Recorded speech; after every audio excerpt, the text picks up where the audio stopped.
तमेव लोकशङ्करं नमामि शङ्करं गुरुं नमामि शङ्करं गुरुं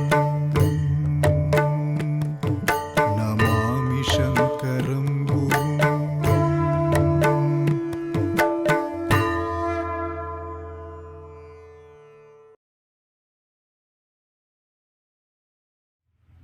जय जय चिन्मुद्रकरे जय जय शृङ्गाद्रिविहरणव्यग्रे जय जय पद्मजजाये जय जय जगदम्ब शारदे सदये सदाशिवसमारम्भां शङ्कराचार्यमध्यमाम् अस्मदाचार्यपर्यन्तां वन्दे गुरुपरम्पराम्.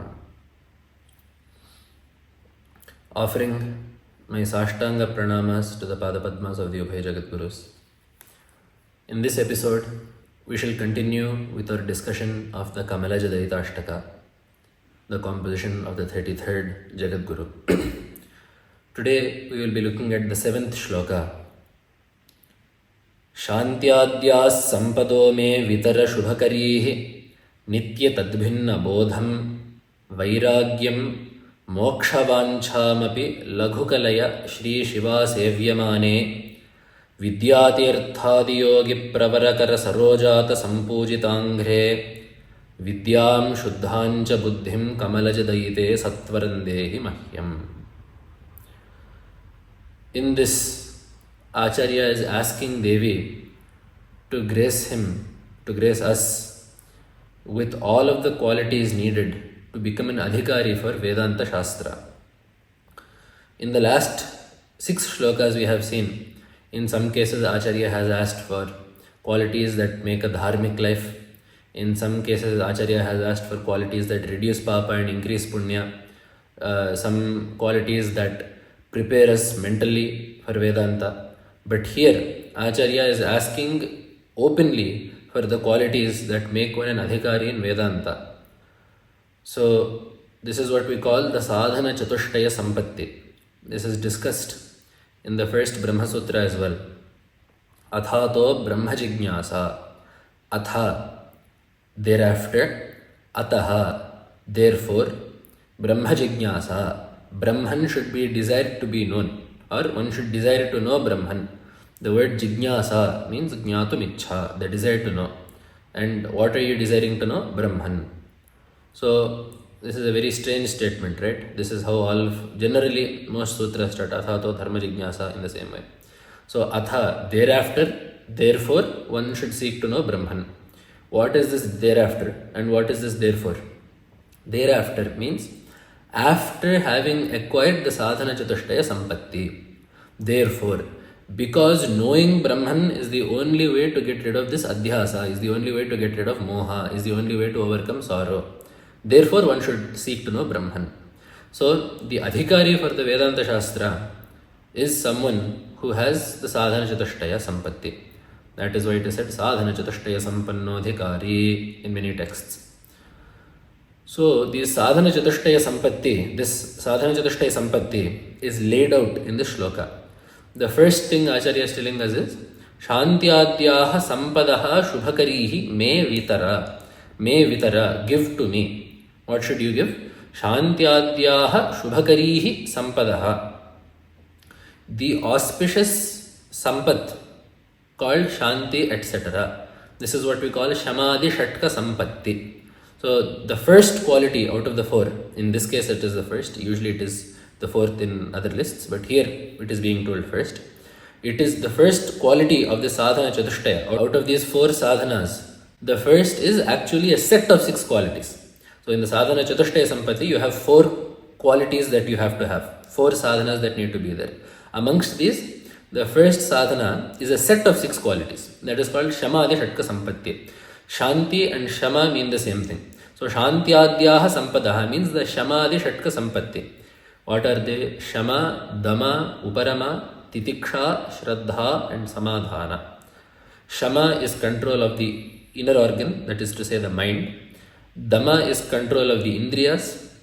Uparama means pulling the Indriyas back from the objects of experience, drawing them back from the sense objects. In other texts, in some places also, this uparama is described as karmoparama, withdrawing from karma, that is to say sannyasa. So that is also one explanation, but generally what is told is that it is the withdrawal of the indriyas from the senses, of the indriyas from the sense objects. Uparama titiksha, the forbearance of dualities, hot, cold, happiness, sorrow, anger, etc. So these dualities must be undergone with forbearance. Shamadama, Uparama, Titiksha, Shraddha. This we have discussed before. Faith, unshakable and complete faith in the words of the Guru and in the words of Shastra. And the last of the 6 is Samadhana, which means Ekagrata, single pointed focus of the mind. So these 6 are one package, because these are all devoted to preparing the body and the mind for Vedanta. Everything else is the other 3. So the Viveka, Vairagya and Moksha are dedicated to setting the goal.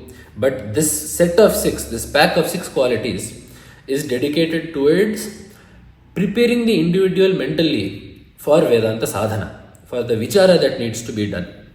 Now, this is the first one. And Acharya has given one Visheshana for this called Shubhakarihi. This Sadhana Chatushtaya Sampatti is Shubhakari. This Samadhi Shatka Sampatti is Shubhakari. It is auspicious. Why? Brahman is called Mangalanancha Mangalam, the most auspicious of the auspicious. With the help of these 6 qualities, the sadhaka can strive to know Brahman. So because these are conducive to the attainment of the most auspicious thing possible, these are Shubhakari. In one more sense, these are all not just helpful in the attainment of Brahman, but they also help us in our day-to-day life. Someone who has Shraddha towards the words of the Guru and towards the words of Shastra will do everything that the Guru tells him, will perform the Satkarmas enjoined by Shastra, and thereby will get Aihika Sukha also. He will get pleasure and happiness and prosperity in this world. In the same way, Samadhana, someone with single-pointed focus, will not only excel in spiritual affairs, but will also excel in worldly matters. In the same way, someone with control of the senses will also, in the same way, be able to excel not just in spiritual matters, but in his Laukika Vyavaharas as well. So in this way, this set of 6 qualities is essential to the attainment of Brahmajnana, and they are Shubhakaris. That is why Veda also says, Navirato dushcharitat Nashanto nasamahitah Nashantamaanaso vapi prajnanenainam apnuyat. Unless you are Shanta, unless you are Danta, unless you are Samahita, which means someone with Samadhana, you cannot attain Atma. So it is imperative that the first of the Sadhana Chatushtaya Sampatti, the Samadhi Shatka Sampatti, be attained. Then the next quality that Acharya is telling us is Nitya Tad Bhinna Bodham. This is the second of the 4 sadhanas. Nitya Tad Bhinna Bodham. Nitya, knowing what is Nitya, and Tad Bhinna means Nitya Bhinna, knowing what is Anitya. This is what we call Nitya Nitya Vastu Viveka. We need to have the discrimination. Brahman alone is permanent. All other objects are ephemeral, transitory. So we can see that in the 4 Purusharthas, the Dharmartha, Kama, Mokshas, we have said that Moksha alone is permanent. So Artha and Kama, we see in the world that our desires are also transitory. We desire to eat, then we eat, that desire goes. Then whatever we desire to eat, the food that we desire to eat, that also comes and goes. Artha also the same way. So Artha and Kama both we know are impermanent. Dharma, how is Dharma impermanent? There Veda tells us, Tad yatheha karmachito lokaha kshiyate evameva amutra punyachito lokaha kshiyate. Just as tad yatha iha, in this world, karmachitaha lokaha, the objects that are obtained through various activities, just as, for example, crops are obtained through farming, just as objects that are obtained through other activities, just as they nashyati, just as they also perish at some point. Evameva, in the same way, amutra, in Swarga, etc., punyachito lokaha, those anubhavas that are gained out of punya, those also will go. So just as the objects such as crops obtained through acts such as farming perish after some time, in the same way, the objects of swargas and other worlds that are obtained through the activities such as yagas, those too will perish after some time. So dharma, artha and kama, basically the entire world except for Brahman is transitory. Brahman alone is nitya. Having known this, what is then the state of the sadhaka? That is the third quality among the Samadhi Shatka Sampatti. Vairagyam. Having known that Brahman alone is true, is permanent, and the rest of the world, everything else is impermanent, you then develop dispassion towards the world. When you have something that is permanent, when you have something that is of the nature of ananda that you can be with forever, why would such a sadhaka seek something that is transitory and ephemeral? So the immediate next quality that the sadhaka gets is vairagya. That is why Upanishad also tells us, Parikshya lokan karmachitan brahmano nirvedamayat nastyakritah kritena. Having seen the world, someone that seeks to know Brahman, nirvedamayat, he must get vairagya. Why? Nastyakritah kritena. Akritaha, Brahman which is not created by anything. It is permanent, it is nitya. Such a Brahman cannot be obtained by kritena. These created impermanent objects. So because this world is created and therefore impermanent, it cannot be the sadhana, it cannot be an instrument in the obtainment of Brahman. That is to say, the uncreated, permanent, trikala, abadhita Brahman. So in this way, the next quality that the sadhaka gets is vairagya towards the world. That is what we call iha amutrartha phalabhoga viragaha. Vairagya towards the luxuries of this world and the next. So whether it be sukha in this world or swarga. Why does this need to be said? Because there will be someone that is a karmatha. He is engaged in karma. He does not want moksha, but he wants swarga. In his desire to get swarga, he will not care about the bhogas of this world. For example, to do a yaga, there is a lot of shrama that needs to be done. Or let us say Ekadashi Upavasa, he will give up the comfort of food. But he has not given up the comfort, the desire for the comfort of swarga. So through doing this vrata, he will seek some punya through which he will get sukha in swarga. So that desire has not gone. But for the Vedanta sadhaka, that desire too should not be there. Desire towards anything in this world or the next should be avoided for the true Vedanta sadhaka. Then the fourth and the final of the sadhana chatushtaya sampatti is mumuksha. So just as knowing that Brahman is permanent and everything else is impermanent leads to vairagya towards the impermanent objects, so too will it lead to a greater desire to attain Brahman. Because you do not want what is anitya, you want what is nitya. That desire for Brahman is called mumuksha. Moktum ichha mumuksha. The desire for liberation is called moksha. Now we also have moksha. Everyone has moksha. Everyone wants permanent happiness. So it is not like moksha is something that is particular only to Vedanta sadhakas. Some people may not even know that there is moksha, that is a separate issue. But generally for people, our Sanatana Dharmis, we know that there is something called moksha and we know that it is something very great and something that we should want. Can we all be called mumukshus? Here by mumuksha, what we mean is tivratara mumuksha. Mumuksha is divided into gradations. Manda mumuksha, mandatara mumuksha, tivra mumuksha, tivratara mumuksha. So we all have something. If Bhagavan comes and says, I will give you moksha, we will say, okay, I have nothing better to do, might as well take it. But that is not the type of desire for moksha that we are talking about here.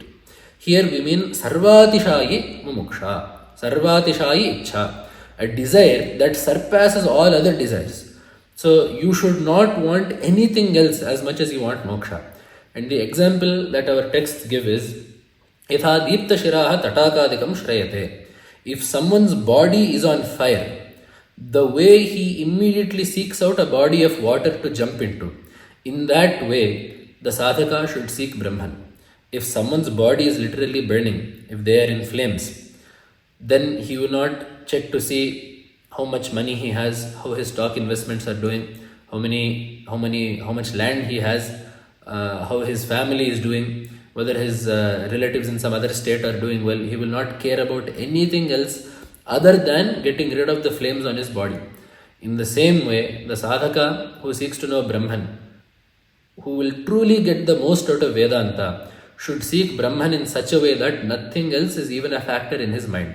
That is the type of moksha that is counted in the sadhana chatushtaya. So altogether, Acharya has told us what we should ask for from Devi to become the proper adhikaris for Vedanta. The Shamadhi Shatka Sampatti, Vairagya, Viveka, Vairagya and Mumuksha. And how should Devi give this? Laghu Kalaya. Give it to me quickly. I don't know whether I will get this human body again. I don't know if I will ever get it again. I don't know even if I do get a human body, whether it will be born into such a parampara. So while this body is still there, please quickly give me this so I can become fruitful in my pursuit of Vedanta Sadhana, in my pursuit of Vedanta. And then Acharya has given one Visheshana to Devi here. Shri Shiva Sevyamane. You who are worshipped by Shri, Lakshmi and Shiva, Parvati. Generally, it is the practice that whenever you are praising a form of Devi, the other two will be serving her. So in Lalita Sahasranama we get Sachamara Ramavani Savya Dakshana Sevita. When Lalita Devi is being worshipped, it is Rama and Vani, Lakshmi and Saraswati who are fanning her on both sides with chamaras. In this case, because it is Sharada Devi that is being prayed to, she is being worshipped by Shri and Shiva. So this is one more meaning is there here. Shri refers to wealth, Aishwarya. Shiva refers to Shakti. Sharada is Jnana. So for Jnana to come, we need to have the necessary Aishwarya and the necessary Shakti. So by saying that Sharada Devi is worshipped by these two devatas, Acharya is hinting that if we pray to Sharada Devi for Jnana, everything else will be taken care of. Whatever money or whatever dravya it is that we need to continue our sadhana, that will be given to us. Whatever Shakti we need for us to continue our sadhana, that also Sharada Devi will give us. And then Acharya has given one more Visheshana. Vidya Teertha Yogi Pravara Kara Sarojata Sanpujit Angre.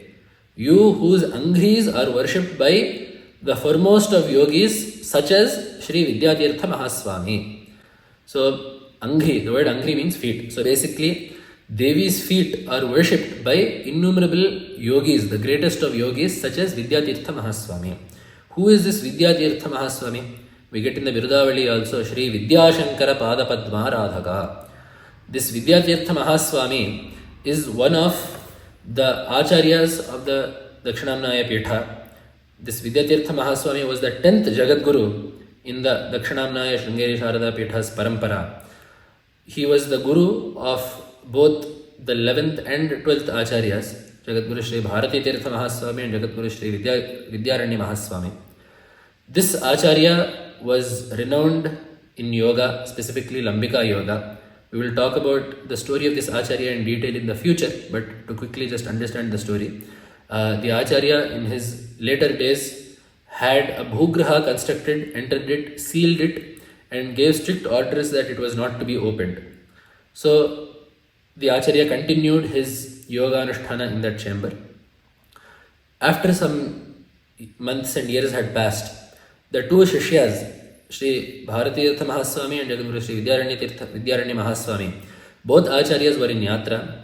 Then the people of the town, very curious as to how the Acharya was maintaining himself without even coming out for food or water, they opened that chamber against the earlier orders of the Acharya, and to their great surprise, a Shivalinga was taking form inside that chamber. So after that, with the monetary assistance of the Vijayanagara emperors, a beautiful temple was built over the site of that linga. That is the temple that we see in our mind's eye the second we hear the word Sringeri. That is the Vidya Shankara Devalaya that we see to this day. And this Vidya Teertha Mahaswami is of constant reverence to the Acharyas. He occupies a prominent sthana in their daily Anikas as well. Which is why we get in the Virudavali of the Sringeri Jagadgurus, Sri Vidya Shankara Pada Padma Radhaka. So in this way, Devi has been worshipped by yogis of that caliber. And therefore, because even such jnanis and yogis have worshipped Devi, it is no burden to Devi to give these qualities to me and make me also a proper sadhaka in Vedanta. And thus we have now prayed to Devi for the sadhana chatushtaya sampatti, and in the last shloka we shall see what the mental practices are supposed to be done, what the Anushtana is like, that will get us to the final goal of moksha. And with that, in the coming episode, we will conclude our discussion of this Kamalajadayitashtaka. Namah Shankaraya. Namami Shankaram